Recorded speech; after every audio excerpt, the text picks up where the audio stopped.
खुलुमबाय गोजोन फुंबिलि बयनिसिमबो नोंथांमोनखौ आंनि चेनेलाव गासैखौबो बरायनाय बावहरग्रोनाय थाबाय आसा खालामो नोंथांमोना खौरांखौ नायनानै मोजां मोनगोन। आसाम बिधानसभा बिसायख'थिया मैयानि सानाव गासै भट मिरुआवनो मोजाङै खुंफुंजालांबाय नाथाय बेनि गेजेरावनो बबेबा भट मिरुआव गोबां जाथायफोर सोमजिनायखौबो नुनो मोननाय जादों। खौरां मोननाय बादिब्ला सतियानि दलापानियाव भट मिरुआव थानाय पलिंनि सोद्रोमाया हरखाब भट मिरुआवनो देहाया जोबोद गाज्रि हालोद जायो जेराव गोब्राब हालोदाव देहा फाहामसालियाव थिसनदोंमोनब्लाबो नाथाय देहा फाहामसालियावनो रुंसारि जायो। जिउ खहा जानाय सुबुंखौ डेभेन हिर' होननानै सिनायथिनो हादों। बेनि अनगायैबो बेराफारसेथिं थिंनि दुमदुमियानि पथिमारि भट मिरुआवबो भट होनो थाखाय फैनाय सुबुंफोरनि गेजेराव बुलायलायनाय जाथाय सोमजिदों। भट होनो थाखाय सारियाव गसंनायखौ लानानै बे बुलायनाय जाथाया जादों होननानै खौरां मोननाय जादों। जेराव बे बुलायलायनाय जाथायाव सानैसो सुबुंनि जोखोम जादों।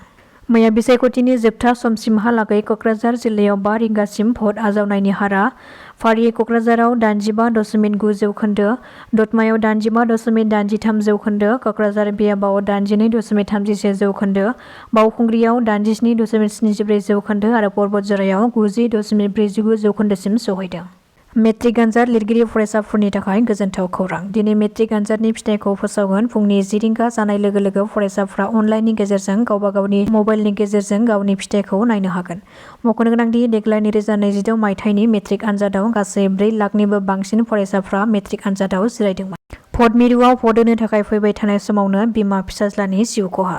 खौरां मोननाय बादिब्ला भट मिरुआव भट होनो थाखाय फैबाय थानाय समावनो क'क्राझार जिल्लानि सेरफांगुरियाव हरखाब गोबारै फैनाय ट्राक गारिया सौख्लायनायनि जाहोनाव बिमा फिसाज्लाया जायगायावनो जिउ खहा जायो। भट मिरुसिम सौहैस्लाबैयावनो बे दुखुनांथाव जाथाया सोमजियो।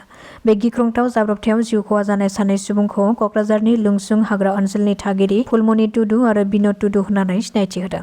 ब्रह्मपुत्र मेल रेलआव रेलनि मासिखौ लानानै दावबायारिफोरनि गेजेराव सोमजिदों गिख्रंथाव थासारि। गंसे नखरनिनो सोद्रोमाफ्रा जोखोम जादों।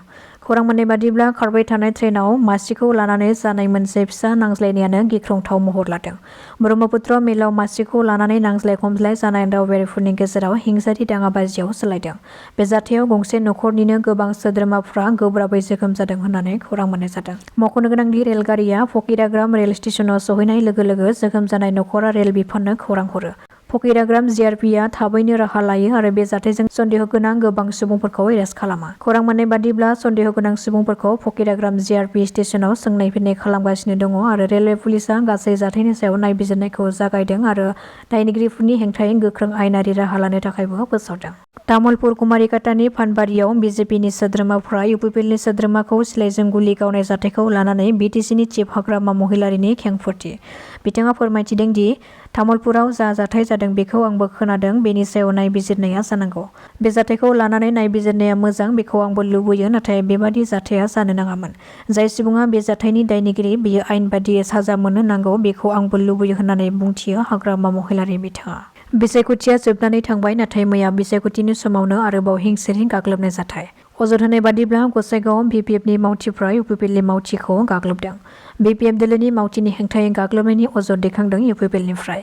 बिपिएफ दोलोनि मावथिया इउपिपिएल दोलोनि गसाइगाव जिल्ला समितिनि नेहाथारि सुजित साहाखौ गाग्लोबनायनि अजद पिएचसि भट मिरुनि सेराव गाग्लोबो होननानै अजद दैखांदों इउपिपिएलनि मावथिफ्रा। दुखुनांथाव जादों। मोनसे समाव बिराद थासारिया गाज्रिमोन लासै लासैनो मोजां जाबाय आरो दिनैनि समाव बिसायख'थि बायदि मोनसे प्रसेस जेराव रायजो राजाफ्रा भट होखागोन।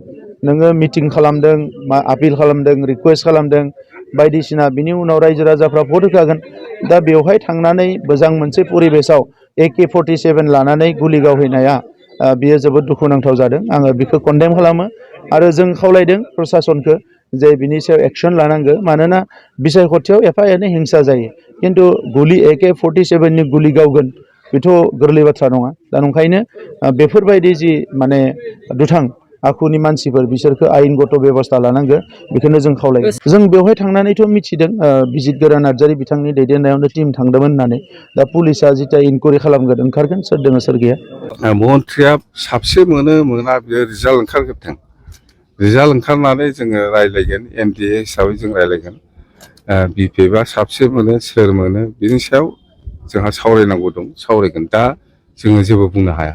मथथे बिटिसि एरिया हिसाबै रिजाल्टआ एक्सेलेन्ट। बिजेपिनाबो बिराद मोजां बिपिएफनाबो बिराद मोजां।